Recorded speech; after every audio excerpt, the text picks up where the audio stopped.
Sobrang kakaiba pero walang silbi ang katawa-tawang porcupine tank ni Putin. Habang patuloy ang matinding sagupaan sa pagitan ng Ukraine at Russia, ay unti-unting lumalabas ang mga kakaibang taktika na sinusubukan ng Russia para lang mapanatiling buhay ang kanilang mga tangke. Isa na rito ang tinatawag na porcupine tank, isang lumang military vehicle na binalutan ng makakapal na bakal at tinubuan ng matutulis na spike na parang hayop na may tinik. Pero ang tanong, talaga bang nakakatulong ito sa digmaan o mas lalo lang itong nagpapakita ng desperasyon? Ano nga ba ang tunay na kwento sa likod ng nakakatawa pero nakakaawang disenyo na ito? Tara't tuklasin natin ang pinagmulan, layunin at trahedya sa likod ng porcupine tanks. Pero bago tayo magsimula ay baka pwedeng paki-like at subscribe ng video na ito. Malaking tulong at bagay na ito sa aming mga content creators. Maraming salamat po. Kaya naman simulan na natin. Sa kasalukuyan, kitang-kita na ang lalim ng problema ng Russia pagdating sa kanilang mga tangke. Sa loob ng mahigit isang taon ay paulit-ulit nang napapatunayan na unti-unting nauubos ang stock ng Russia ng mga armored vehicles habang patuloy silang tinutulak ng Ukraine sa mga matitinding labanan. Dahil dito ay napipilitan ngayon ng Russia na gumawa ng mga paraan para protektahan ang mga natitira nilang tangke. Ngunit kahit anong gawin nila ay parang hindi pa rin sapat ang resulta. Lahat ng klase ng armor na sinubukan nila, mula sa pinakapayak hanggang sa mas komplikado, ay hindi nakatulong para mailigtas ang kanilang mga sasakyan laban sa makabagong drone at misil ng Ukraine. At dahil parang wala nang ibang maisip na solusyon, ay sinubukan na ng Russia ang isang kakaibang disenyo ng tangke. Nakilala ito bilang porcupine tank dahil sa mga matutulis na bakal na nakakabit sa ibabaw. Sa unang tingin ay mukhang gawa ito para takutin ang kalaban. Pero ang totoo, sinabi ng Russia na ginawa nila ito para pigilan ang mga drone na karaniwang sumisira sa mga tangke nila.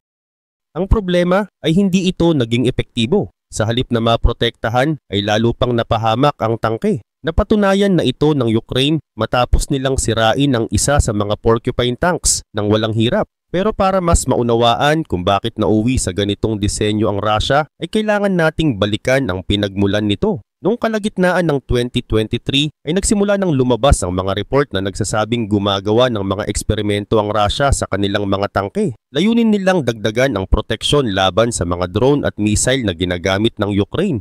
Dito nagsimula ang tinatawag na cope cages. Ito ay mga bakal na parang hawla na kinabit sa itaas ng tangke para raw harangin ang mga sumasalpok na armas mula sa ere. Sa unang tingin ay parang may silbi ang ideyang ito. Pero sa aktwal na labanan ay kitang-kita na hindi ito gumagana. Ang mga cope cages ay hindi pare-pareho ang hitsura. Iba-iba ang sukat, hugis at pagkakabit. Kaya halatang gawa lang ito sa kung anong makuha nilang materials. Mukha itong hinango mula sa junk shop dahil dito ay naging katawa-tawa ang hitsura ng mga tangke. Tinawag pa ito ng Ukraine na turtle tanks dahil sa mabigat at mabagal nitong galaw na parang pagong sa gitna ng putukan. At hindi nagtagal ay isa-isa itong pinasabog ng mga drone na kayang lumipad sa taas at bumagsak mismo sa kahinaan ng tangke. Dahil hindi gumana ang cope cages ay kinailangan na namang mag-isip ng bagong diskarte ang Russia. At nung patapos na ang 2024 ay nagsimula ng kumalat ang mga larawan ng mas kakaibang disenyo ng tangke. Mas makapal ang bakal na armor at punong-puno ito ng mga spike na nakatayo sa ibabaw.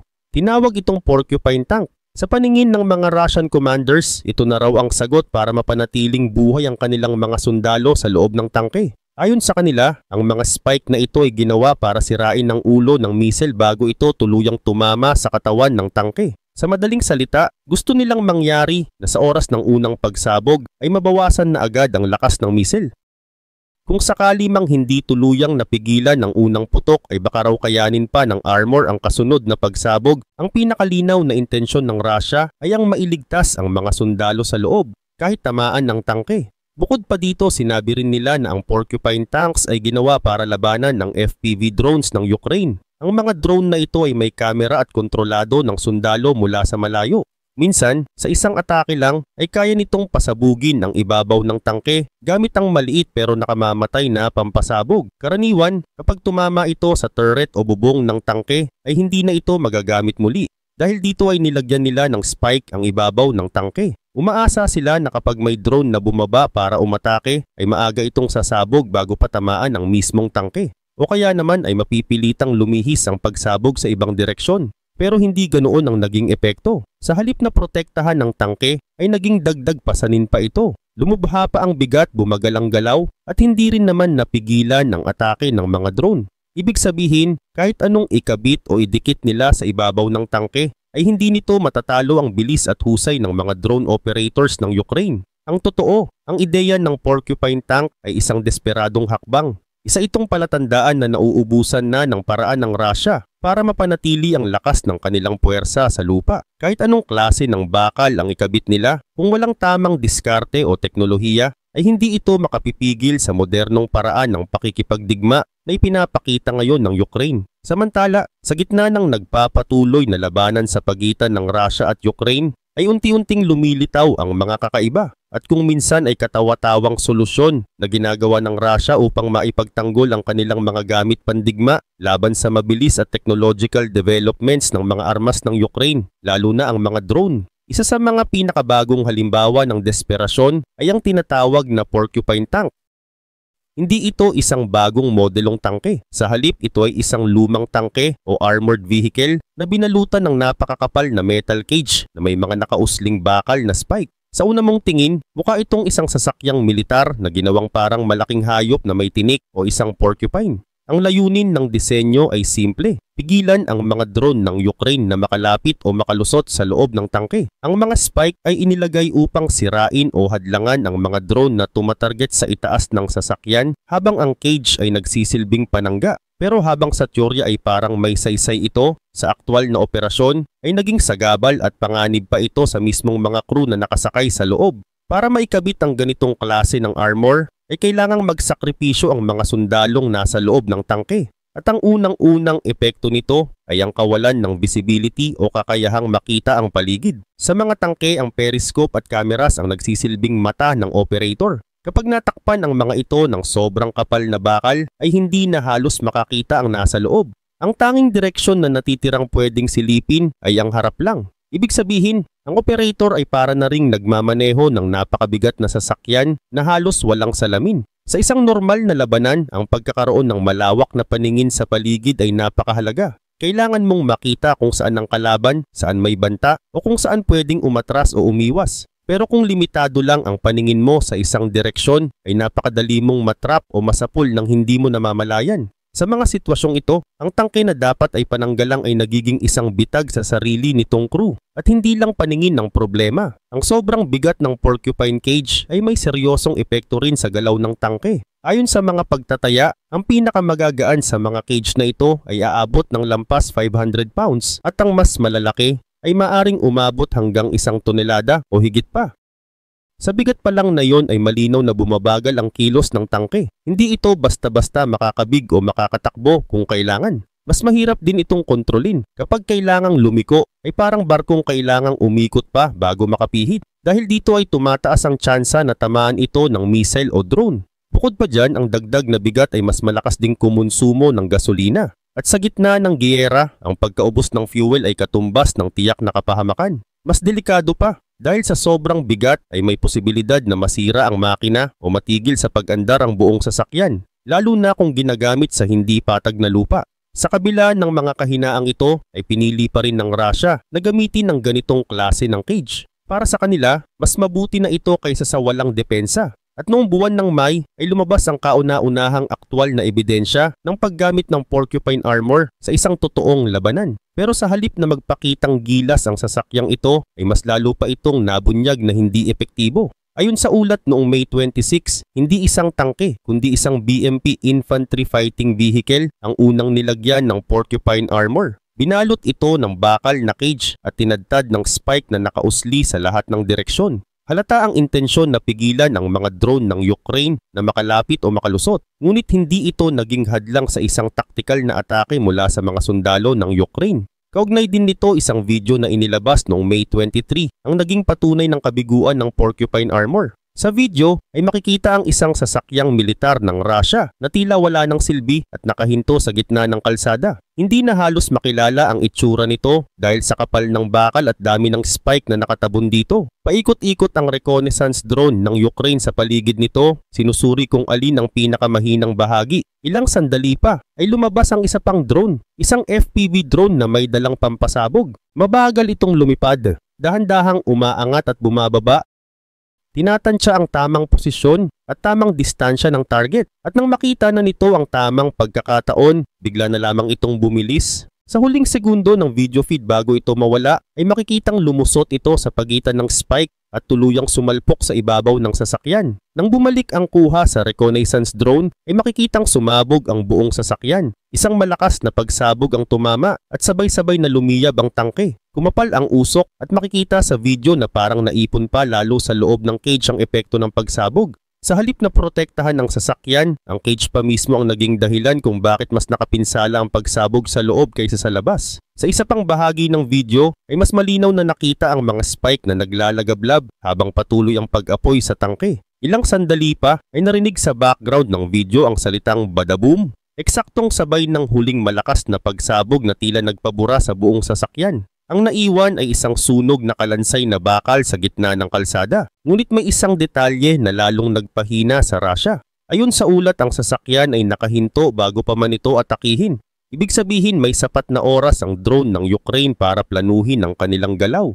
Pero kahit pag gumagalaw ang tangke, ay may isa pang taktika ang Ukraine. Gamitin ng mga landmine o ibang uri ng armas para patigilin muna ang sasakyan, saka ito tapusin gamit ang drone. Dagdag pa rito, isa pang malaking pagkakamali ng mga Russian soldiers na iwan na bukas ang hatch bago pa man nilang iwanan na ng sasakyan. Akala ng marami, ang drone ay sumabog mula sa labas. Pero sa totoo lang, ay nakalusot ito sa mismong bukas na butas ng hatch. Kapag ang drone ay nakapasok na sa loob, kahit gaano pakapal ang armor sa labas, ay wala na itong saysay. Ang pagsabog ay nangyari sa loob mismo ng sasakyan at dahil sa cage ay lalo lamang natrap ang apoy sa loob. Ang resulta ay mas matindi at mas mapaminsalang epekto. Subalit may ilang plano ang Russia para mas mapakinabangan pa nila ang tinatawag nilang porcupine tanks. Isa sa mga pangunahing hakbang na dapat nilang gawin ay ang masinsinang pagsasanay sa kanilang mga sundalo. Kailangan nilang tiyakin na alam ng bawat isa ang tamang paraan ng paggamit ng tangke at iwasan ang mga simpleng pagkakamaling pwedeng magdulot ng malubhang kapalit. Halimbawa, ang simpleng pag-iwan ng hatch o pinto ng tangke na bukas habang nasa gitna ng operasyon ay pwedeng maging dahilan para madaling mapasok ng kalaban. Kahit gaano pa kakapal ang armor ng tangke. Kung may butas na bukas, para mo na ring inanyayahan ang drone na lumusot at sirain ito mula sa loob. Hindi man ito ganap na maprotektahan ang tangke mula sa lahat ng panganib, makakatulong pa rin ito para mabawasan ang chance ng agarang pagkasira. Sunod sa listahan ng mga hakbang na nais ng Russia ay ang pag-iwas sa mga lugar na may mga nakatanim na landmine. Ang ideya ay simple, kung hindi maipit ang tangke ay mas mataas ang chance nitong magtagumpay. Pero sa aktwal na laban ay hindi ito ganun kadali. Batid ng Ukraine na ang tanging paraan para makuha ng Russia ang mahahalagang lugar ay sa pamamagitan ng pagsugod ng kanilang mga sundalo at tangke sa lupa. Kaya bago pa man sila makalapit ay naglatag na ang Ukraine ng tinatawag na kill zones. Ito ang mga lugar sa harapan ng labanan na punong-puno ng mga hadlang tulad ng matitibay na alambre, dragon's teeth na nagpapahirap sa pagdaan ng tangke, at mga landmines na maaaring sumabog anumang oras. Ayon sa mga ulat, hangarin ng Ukraine na palawakin pa ang mga kill zones na ito hanggang umabot ng mahigit 9 miles sa kabuuang lawak. Sa sandaling subukan ng mga tangke ng Russia na dumaan sa mga rutang tila pinakamadali, ay doon sila kadalasang nalalaglag sa bitag. Dahil habang abala sila sa paglusob, ay unti-unti namang nawawalan ng silbi ang kanilang tangke, nagiging mabagal, natitigilan, at dahil dito ay mas madaling natatarget ng mga FPV drone. At kung sakaling may tangkang umiwas ang mga sundalo ng Russia sa mga pangunahing daan para hindi mabitag, ang mas masakit na katotohanan ay nag-aabang din doon ang kapahamakan.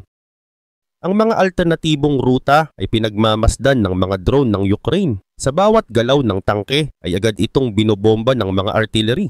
Bukod pa rito, kahit sa mga lugar na di inaasahan ay may mga landmines pa rin. Kapag naipit ang tangke at hindi na makagalaw ay halos sigurado na ang kahihinatnan. Isang FPV drone ang lalapit, susundan ng malakas na pagsabog at isa na namang tangke ng Russia ang mawawala. Pero mas lalong tumitindi ang sitwasyon dahil sa bawat bagong taktika na sinusubukan ng Russia ay may mas matalino at mas epektibong sagot ang Ukraine. Nagsimula ang Russia sa paggamit ng mga bakal na cage para protektahan ang tangke. Nang hindi gumana ay sinubukan nila ang porcupine tanks. Pero kahit gaano pa karaming spike ang ikabit sa labas nito, ay wala pa ring nagiging panalo kung ang kalaban mo ay mga operator ng drone na mahusay, mabilis mag-isip at palaging may bagong estratehiya. At dito na rin pumapasok ang isang napakahalagang tanong. Kung alam naman ng lahat na hindi gumagana ang porcupine tanks, bakit ba patuloy pa rin itong ginagamit ng Russia? Ang kasagutan, desperado na sila. Desperado na si Putin dahil sunod-sunod ang pagkawala ng mga tangke sa kanilang hanay. Base sa datos ng isang ulat na lumabas noong buwan ng January, tinatayang umabot na sa halos 9,859 na tangke ng Russia ang nawasak o nawala mula pa noong February 2022 hanggang January 2025. At hindi lang yun, bukod sa mga tangke, may halos 20,500 na armored vehicles na rin ang nawawala sa kanilang talaan. At kung titingnan pa natin ng mas malalim, makikita natin na marami sa mga tangke na ito ay basta na lang iniiwan ng kanilang mga sundalo sa gitna ng labanan. Dahil dito ay madalas ay napupunta ang mga ito sa kamay ng Ukraine. Minsan ay ginagawang bakal o scrap metal, minsan ay inaayos at ginagamit ng mga sundalo ng Ukraine at minsan naman ay ipinapaskil sa mga pampublikong lugar bilang simbolo ng tagumpay nila laban sa mga mananakop. Para kay Putin, ito na marahil ang pinakamasakit sa lahat. Ang mga tangke na minsang kinakatawan ang lakas ng Russia ay naging malinaw na patunay ng kanilang kahinaan at mas lumalala pa ito sa pagdaan ng mga buwan. Ayon sa pinakahuling ulat, mula simula ng taon ay umabot na sa 10,860 ang kabuuang bilang ng nawalang tangke. Ibig sabihin, mahigit 1,000 pa ang nadagdag mula sa nakaraang ulat. Kapag isinaalang-alang natin ang average kada buwan, lumalabas na halos 250 tanks ang nawawala sa Russia ngayong 2025. Ang problema ngayon ay hindi na nila kayang pantayan ang bilis ng pagkawala sa pamamagitan ng paggawa ng panibago. Ayon sa ilang ulat, simula pa ng digmaan ay bumalik na ang Russia sa pagkuha ng mga lumang tangke mula pa noong Soviet era. Pero habang tumatagal ay paubos na rin ng mga ito. Noong March 2025 ay sinabi na mas mababa na ng 3.5 hanggang 4 na beses ang bilang ng mga tangke na naaayos kumpara noong 2022. Noong ding February 2025 ay may 2,069 na tangke ang kinuha mula sa storage. Pero ngayon ay tinatayang mga 2,000 na lang ang natitira sa kanilang imbakan. Mas malala pa, ayon sa ilang source, hindi rin daw ito ganun kaganda ang kondisyon. Dahil sa kagustuhang makakuha agad ng pyesa, ay mahigit 4,000 na sa mga tangke ang tinanggal sa listahan para lang pagkuhanan ng gamit, kahit pa ito ang mga may pinakamagandang kondisyon. Sa madaling sabi, mahigit 54% ng stockpile ng Russia ang ginawang pyesa, at ang natirang aktwal na mga tangke ay kalawangin, sira-sira at halos wala ng silbi. Ramdam na ito ni Putin. Mula February 2024 hanggang February 2025 ay 342 lang ang tangke na nagawa nilang ilabas mula sa storage. Hindi dahil tumatagal ito sa labanan kundi dahil paubos na ang kanilang mapagkukunan. Kung ikukumpara mo ito sa sinasabi ng Ukraine na nakakasira sila ng 250 tangke bawat buwan ngayong 2025 ay napakalayo ng agwat. Ibig sabihin sa loob ng isang buong taon, ang Russia ay kayang maglabas ng 28 na tangke bawat buwan mula sa storage. Habang sa parehong panahon ay 250 na tangke naman ang nawawala sa kanila kada buwan. Malinaw na hindi nila kayang pantayan ang bilis ng pagkawala. Pagdating naman sa paggawa ng panibagong tangke ay lalo pang lumalala ang sitwasyon. Noong 2022 ay sinabi ng Russia na kaya nilang gumawa ng 120 tangke kada buwan. Pero ayon sa mga eksperto, karamihan sa mga ito ay hindi bago, kundi mga luma na lang na inayos. Sa sumunod na taon, 2023, ay bumaba ito sa 90 kada buwan. Noong 2024 ay naging 50 na lang. At ngayong 2025, ang tinatayang kakayahan na lang nila ay nasa pagitan ng 30 hanggang 35 na tangke kada buwan. Kabilang na dito ang mga bagong gawa at inayos lang. Ngunit mas lumalala pa ito dahil ayon sa mga report sa bawat tangke na naayos ay may mga bahagi na hindi na talaga pwedeng dalhin sa labanan. Halimbawa, halos wala nang natitirang T-80 tank si Putin na pwedeng ayusin o pagkuhanan ng pyesa. Sa madaling salita, paubos na rin ang mga gamit na dati nilang inaasahan. Minsan ay ginagawang bakal o scrap metal, minsan ay inaayos at ginagamit ng mga sundalo ng Ukraine at minsan naman ay ipinapaskil sa mga pampublikong lugar bilang simbolo ng tagumpay nila laban sa mga mananakop. Para kay Putin, ito na marahil ang pinakamasakit sa lahat. Ang mga tangke na minsang kinakatawan ang lakas ng Russia ay naging malinaw na patunay ng kanilang kahinaan at mas lumalala pa ito sa pagdaan ng mga buwan. Ayon sa pinakahuling ulat, mula simula ng taon ay umabot na sa 10,860 ang kabuuang bilang ng nawalang tangke. Ibig sabihin, mahigit 1,000 pa ang nadagdag mula sa nakaraang ulat. Kapag isinaalang-alang natin ang average kada buwan, lumalabas na halos 250 tanks ang nawawala sa Russia ngayong 2025. Ang problema ngayon ay hindi na nila kayang pantayan ang bilis ng pagkawala sa pamamagitan ng paggawa ng panibago. Ayon sa ilang ulat, simula pa ng digmaan ay bumalik na ang Russia sa pagkuha ng mga lumang tangke mula pa noong Soviet era. Pero habang tumatagal ay paubos na rin ng mga ito. Noong March 2025 ay sinabi na mas mababa na ng 3.5 hanggang 4 na beses ang bilang ng mga tangke na naaayos kumpara noong 2022. Noong ding February 2025 ay may 2,069 na tangke ang kinuha mula sa storage. Pero ngayon ay tinatayang mga 2,000 na lang ang natitira sa kanilang imbakan. Mas malala pa, ayon sa ilang source, hindi rin daw ito ganun kaganda ang kondisyon. Dahil sa kagustuhang makakuha agad ng pyesa, ay mahigit 4,000 na sa mga tangke ang tinanggal sa listahan para lang pagkuhanan ng gamit. Kahit pa ito ang mga may pinakamagandang kondisyon. Sa madaling sabi, mahigit 54% ng stockpile ng Russia ang ginawang pyesa. At ang natirang aktwal na mga tangke ay kalawangin, sira-sira at halos wala ng silbi. Ramdam na ito ni Putin. Mula February 2024 hanggang February 2025 ay 342 lang ang tangke na nagawa nilang ilabas mula sa storage. Hindi dahil tumatagal ito sa labanan kundi dahil paubos na ang kanilang mapagkukunan. Kung ikukumpara mo ito sa sinasabi ng Ukraine na nakakasira sila ng 250 tangke bawat buwan ngayong 2025 ay napakalayo ng agwat. Ibig sabihin sa loob ng isang buong taon, ang Russia ay kayang maglabas ng 28 na tangke bawat buwan mula sa storage. Habang sa parehong panahon ay 250 na tangke naman ang nawawala sa kanila kada buwan. Malinaw na hindi nila kayang pantayan ang bilis ng pagkawala. Pagdating naman sa paggawa ng panibagong tangke ay lalo pang lumalala ang sitwasyon. Noong 2022 ay sinabi ng Russia na kaya nilang gumawa ng 120 tangke kada buwan. Pero ayon sa mga eksperto, karamihan sa mga ito ay hindi bago, kundi mga luma na lang na inayos. Sa sumunod na taon, 2023, ay bumaba ito sa 90 kada buwan. Noong 2024 ay naging 50 na lang. At ngayong 2025, ang tinatayang kakayahan na lang nila ay nasa pagitan ng 30 hanggang 35 na tangke kada buwan. Kabilang na dito ang mga bagong gawa at inayos lang. Ngunit mas lumalala pa ito dahil ayon sa mga report sa bawat tangke na naayos ay may mga bahagi na hindi na talaga pwedeng dalhin sa labanan. Halimbawa, halos wala nang natitirang T-80 tank si Putin na pwedeng ayusin o pagkuhanan ng pyesa. Sa madaling salita, paubos na rin ang mga gamit na dati nilang inaasahan.